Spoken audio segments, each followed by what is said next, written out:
So thank you for that introduction again. My name is Edmund, and together with Fidelis, we are going to present a paper that we published recently called Do Free Healthcare Policies Play a Role in Expanding National Health Insurance Enrollment Among Informal Sector Workers? The case of the Afya pilot program in Kenya. I would like to remind you that this is not a duo effort, rather a team effort. And among the team is Christopher Struppert, who today is also the moderator for this event, along Manuela Dialegre, Mary Benner, and Boniface Imbutia. So this is a team effort, but today we've been chosen as the mouthpiece. I'm as the supporting cast, and Fidelis is the main character here. So I'm going to introduce the topic, and then I give the floor to Fidelis to continue from there.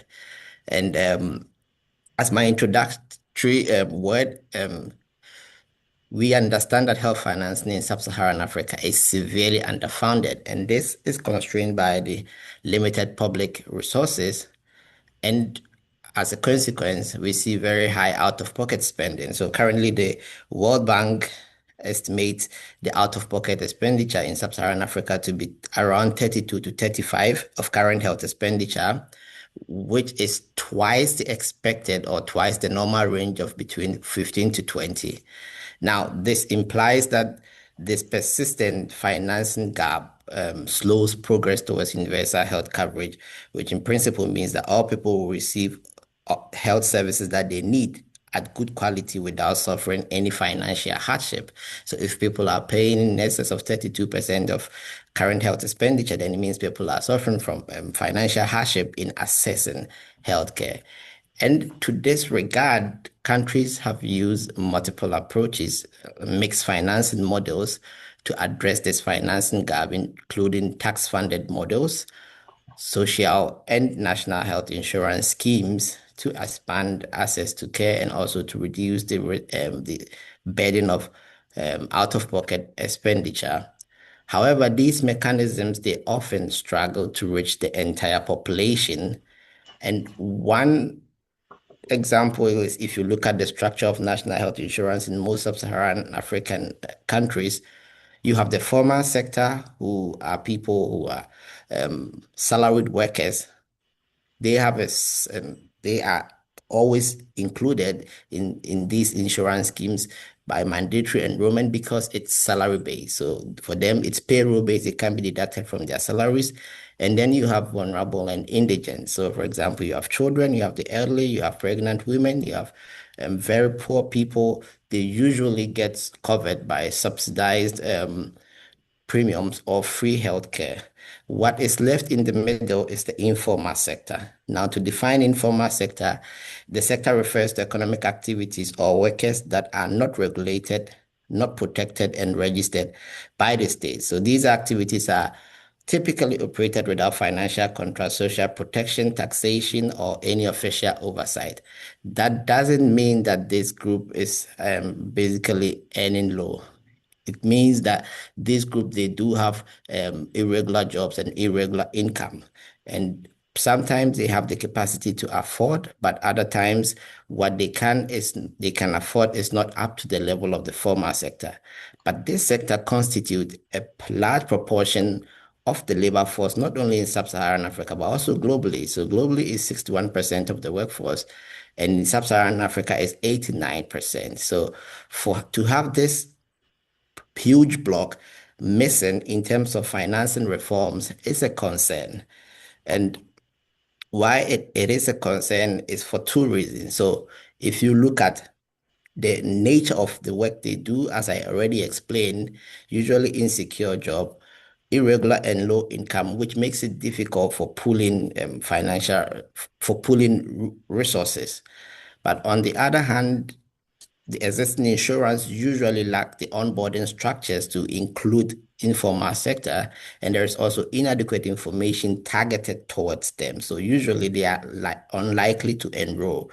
It means that in most African countries, you have 80% of the population being left out when it comes to health financing. But this has implication because if you look at this same group, We can also say that they work in riskier working conditions and they have poor living conditions as well. So this increases their probability of sickness. They have higher risk of sickness. And the consequences that we see thereof is that there is limited or no access to care for the informal sector workers. They endure sickness for a prolonged period because they cannot access care. This leads to loss of productivity and high cost of out-of-pocket expenditure. As I already mentioned, they bear the high brand of out-of-pocket expenditure. Therefore, there is the need to focus on or factor in informal sector workers when it comes to health financing if sub-Saharan African countries need to achieve universal health coverage.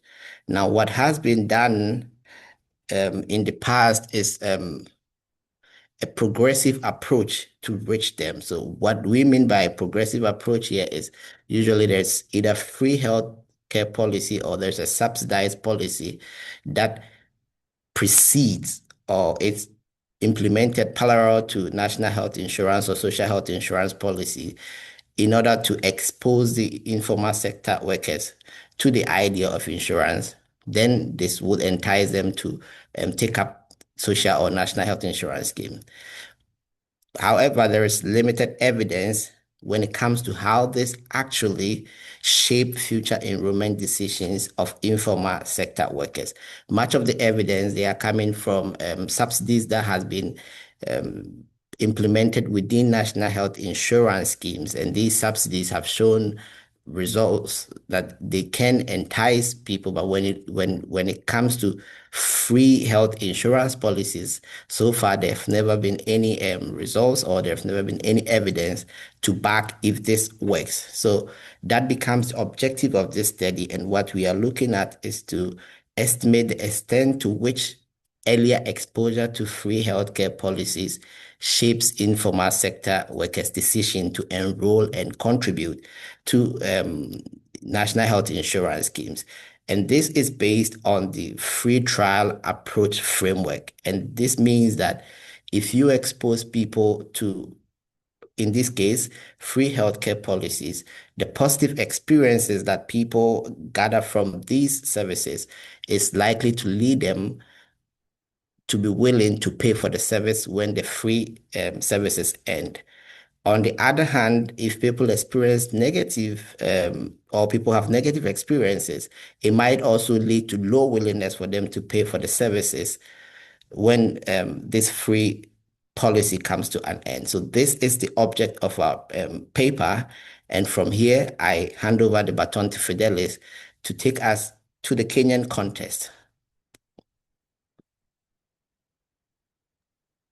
Thank you so much, Edmund, for the elaborate introduction into our discussion today. And yeah, before diving into what exactly we did in our paper, I would like us to move a step back and try to understand how the national health insurance is structured in the Kenyan context. So just for information is that the health insurance in Kenya is one of the oldest national health insurance system in sub-Saharan Africa.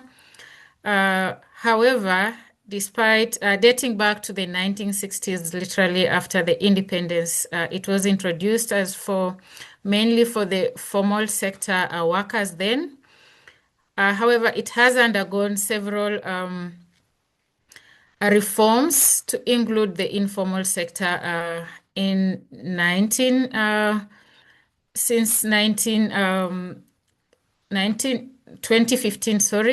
1998, the discussion to include the informal sector workers started, and in 2015 they were all on board, and then they could only enroll as voluntary members to the scheme. However, despite all these developments, only the latest statistics from the national DHS study showed that 24% of the population actually is covered by the national health insurance system, 26 in total, and the other 2 is for the for the private sector and the community health insurance schemes. However, we only focus on the 24 who are in the National Health Insurance Scheme currently. And of these, 80% are actually the formal sector members, whom we can say it's almost reaching saturation in a way that almost everyone in the formal sector is enrolled, with 2% subsidized by the government. And then out of these 24, only 20% approximately are from the informal sector. But I think back from what Edmund has just presented, that 84% of the informal sector workers actually are in the 84% of the employed are in the informal sector. And we look again within Kenya, as I've mentioned, we've had several reforms around the health financing, but I highlight two reasons that also relate to our study, and this is the Afya Care-Free Healthcare Policy, which we talk more about it in the next slides, and the transition from the National Health Insurance Fund, which was the fund that was instituted at the independence phase, that then was transitioned in 2020 into a national health insurance scheme. And 2 years later, just in the middle of our publication, after we had already submitted it, it moved from now officially from NHIF to Social Health Authority, which is the current health insurance, national health insurance scheme in Kenya. It's referred to as the Social Health Authority. And this has a different design. I will be alluding to this design as we discuss or as we continue with the discussion, because we have, as much as our study was conducted before the introduction of this new health insurance policy, our findings relate to this and will still influence that. What is not known, however, is how the prior exposure to free care, the Afya Care-Free Healthcare Policy, influences the later enrollment of the informal sector workers. Why is this important for us to look into it? Because it's not just this free healthcare policy that we are concerned, but many other subsidies that are provided by the government at different levels of implementation. And later in 2020, just after this policy, it was a mandatory enrollment of everyone. And here, when we look at the percentage, 20 of the 84%, if we have to literally move, which is the decision of the government now that we will achieve UHC in Kenya through national health insurance, then it's really important that we get the informal sector workers on board. But how do this introduction and removal of the free healthcare policies and subsidies actually influence the informal sector workers? Next is what we focus on in our discussion. Next slide, please. Yeah, so one slide back, Edmund. So introducing you to what is this free healthcare policy that we are assessing its impact in our study. It was launched in 2018 by the government. It was a political decision to pilot it in 4 counties within Kenya, is highlighted on our map, which were purposefully selected to represent different health conditions, from accidents to communicable diseases to non-communicable diseases, and also to represent the infectious diseases. And in these 4 counties, the implementation or the services were provided totally for free for 1 year, from January 2019 to 2020 February, and with some extension in 1 or 2 counties. And the major investment here was on the supply side, where the government ensured that the drugs were procured through a national mechanism, and strengthening of the health system in terms of healthcare, increasing the healthcare workers, and community health strategy for mobilization. And members in these communities or in these counties were then issued with what we called a UHC card to enable them access. And this was in a way to prevent those from neighboring counties to access services for purposes of learning on how this could then be scaled up to the national health insurance. This, however, we have to notice that, as we have said, the national health insurance has been in existence before, and this was introduced as a parallel system. As an assumption, here we make is, since the formal sector already enrolled, the target was how to entice or motivate the informal sector workers to actually, who would not access services, to access services. Next, Edmund. And now moving into our study design and details, is this was a national representative repeated cross-sectional study that we did, and we utilized an opportunity window. As you can see, we had collected data among the informal sector workers in 2018, and then the policy was launched, and we collected the second data in 2020. And this gave us a before and after situation to be able to analyze the effect of these policies on informal sector workers. For representativeness, we used clustered stratified multi-stage probability sampling just to give everyone a chance to be able to participate in this study. And we, as an intervention, we took the 4 pilot counties as our intervention counties, and the remaining 42 as control counties or a comparison group. For anyone who understands the Kenyan system will ask, where is one county? So we have one county here that we left out because they were already running a comprehensive county level health insurance system, and therefore it will have been a bias. Next slide, Edmund. In terms of the study design, we applied a quasi-experimental study using a difference in difference logistic regression model. Our outcome of interest was health insurance coverage, and we then used the Afya free healthcare, the Afya Care free healthcare policy is our exposure variable to be able to measure the differences, and we controlled for several variables that would in a way affect our outcome. Next. So our aim was to compare changes over time in NHIS enrollment between the counties that implemented the free pilot and the other counties. And in this model, our interest is on the interaction between which is represented by the coefficient of B3. So we look at how was the interaction between the implementation or the free healthcare policy and the time component, which controls for the other factors that will be time invariant, and therefore be able to tell us that over time, how has this policy influenced the decision to enroll on our participants of interest, who are the informal sector workers.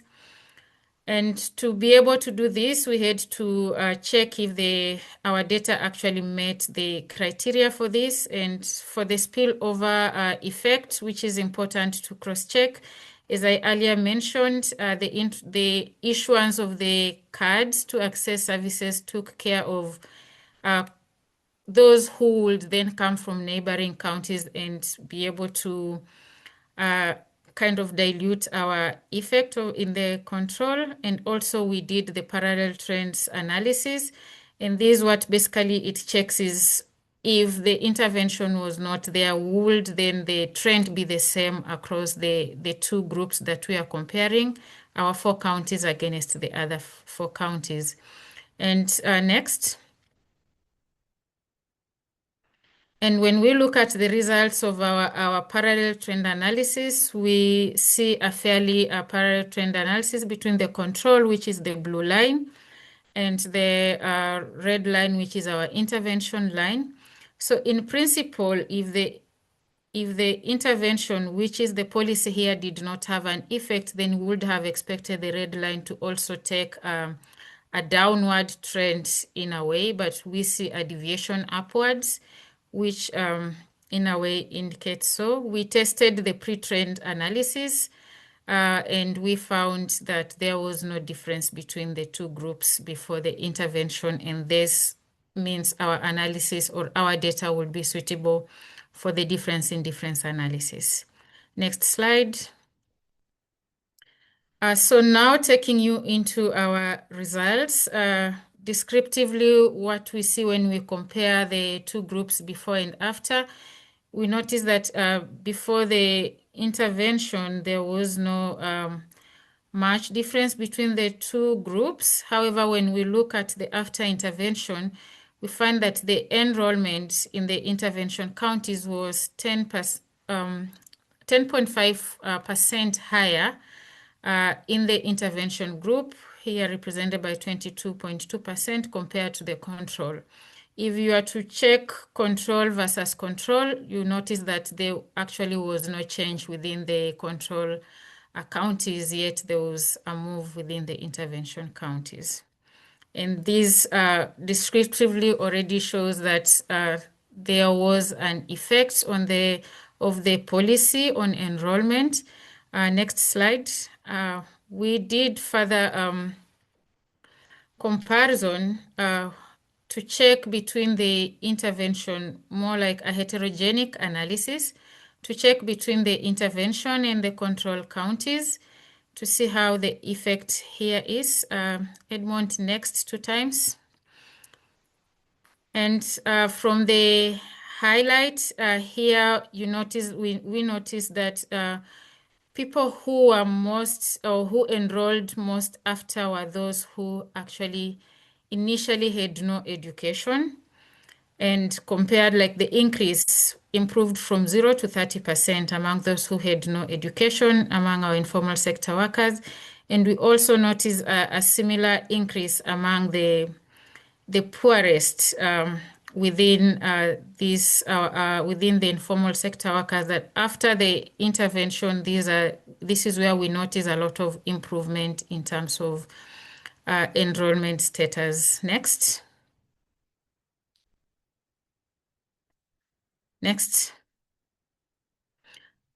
So to the most important finding of our study, which we were looking at whether the exposure to free healthcare policy actually influenced the decision or motivated the decision later for informal sector workers to enroll in health insurance.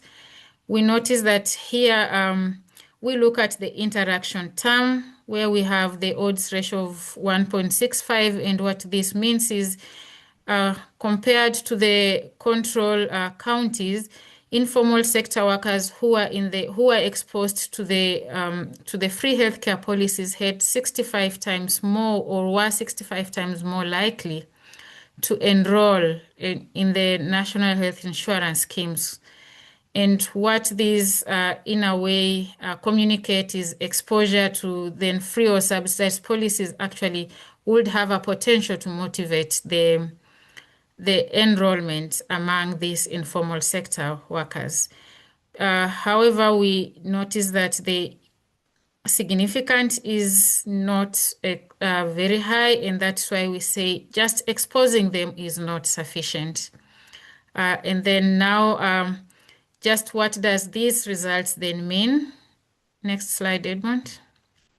To us, the first thing is we notice generally that the enrollment remains low. It was highest at 22% in the intervention counties. And this, we link it to the premium affordability, education level, and wealth ownership.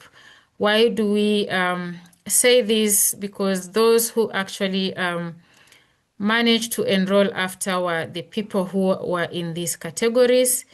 And however, since we notice an improvement in the intervention counties, we, in a way, conclude or have evidence to show that when services are offered for free or heavily subsidized, then they are able to help people who could not actually be able to access. In this case, the poorest, those with the lowest education.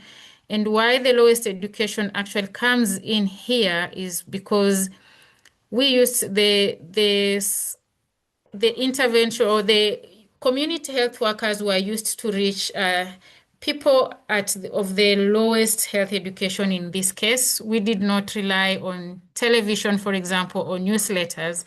And this, in a way, may have built the trust or enable them to access services and build the trust. And trust building has been linked strongly with the demand for health insurance. If you go to the hospital, if you are never able to go and you are given a chance to go to a hospital, and then you notice, okay, so if I do not have money, I can access services for free. If that service is withdrawn, you are likely to want to continue to benefit to these. And this is what the free trials actually do in reality, is to entice people to accept this. But we also noticed that there were equity gains for the poorest and the least educated, but still the coverage was low. And this is where we concluded that just exposing them, it's good. It creates the trust, it creates the good experience among them, and they want to enroll. However, if they are not facilitated, then they may never enroll. In this, Edmund, next slide. And therefore, we suggest in our discussion that exposure to the free models will motivate them, will give them the interest. They will see the advantage of enrolling. However, this needs to be coupled with other intervention or strategies to enable them enroll, to address the gaps that we noticed.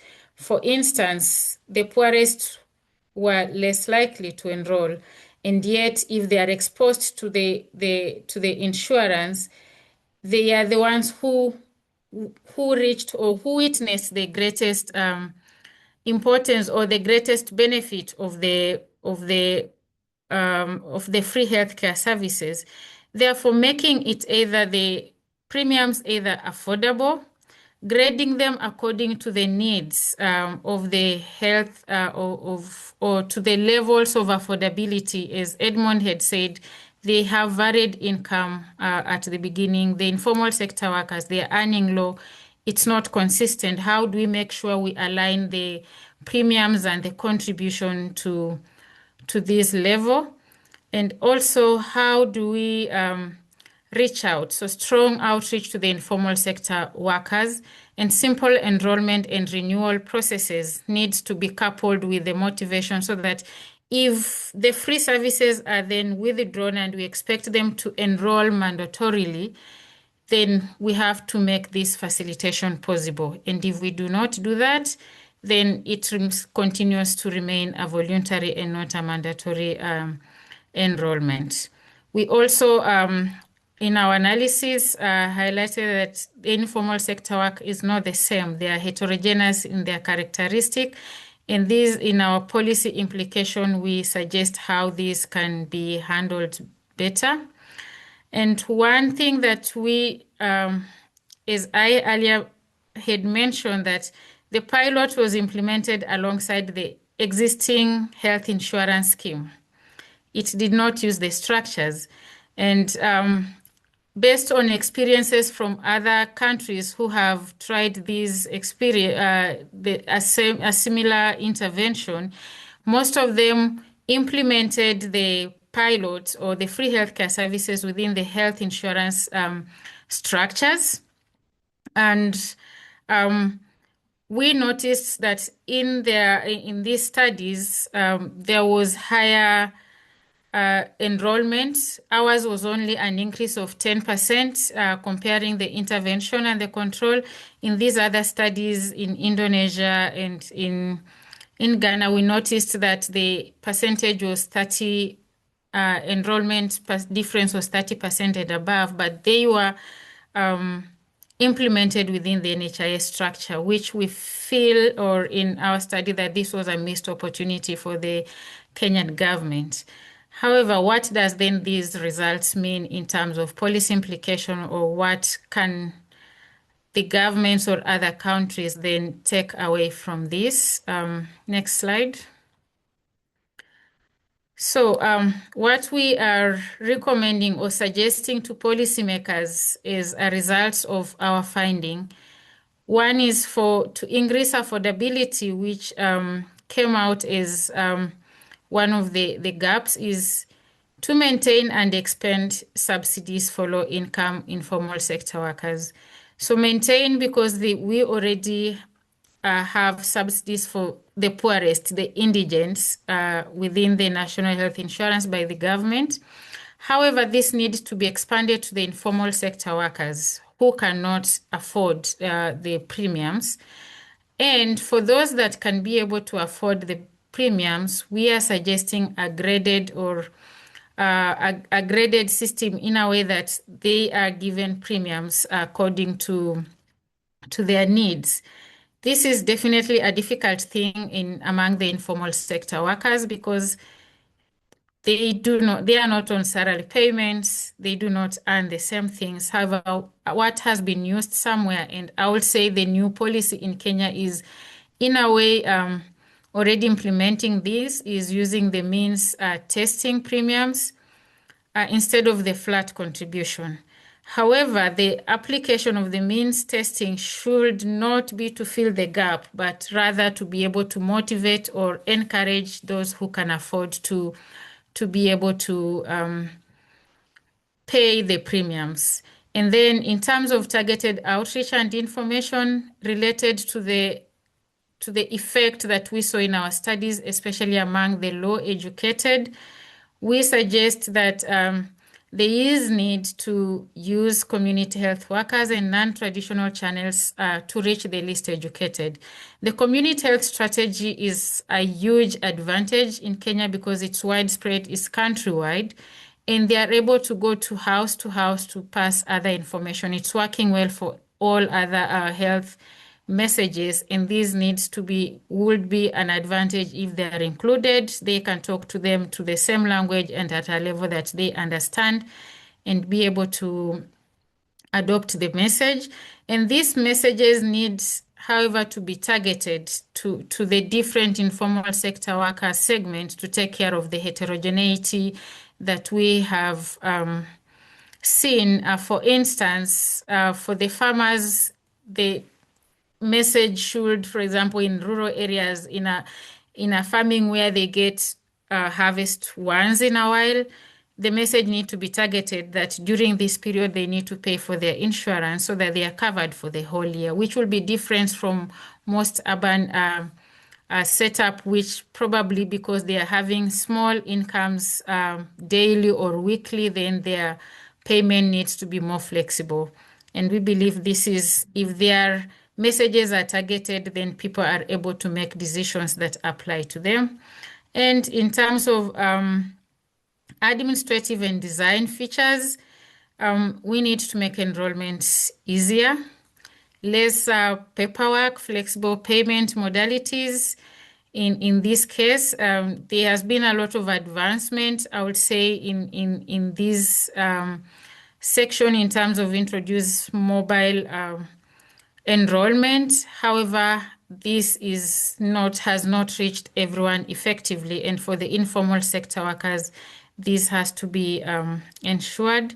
Integrating subsidies into existing structures, and this is a recommendation for policymakers and for other also sub-Saharan African countries, for example, that are either in the process of transitioning from free healthcare policies or considering that if they have a system or a structure of already health insurance, that they use these structures. It does not only encourage enrollment after, but it's an opportunity to even sensitize the society, the population more about the scheme so that later when we encourage them or are motivated to enroll, then they already understand the benefits and the structure in that case. And then combining free trial with commitment to enroll. So what we mean here is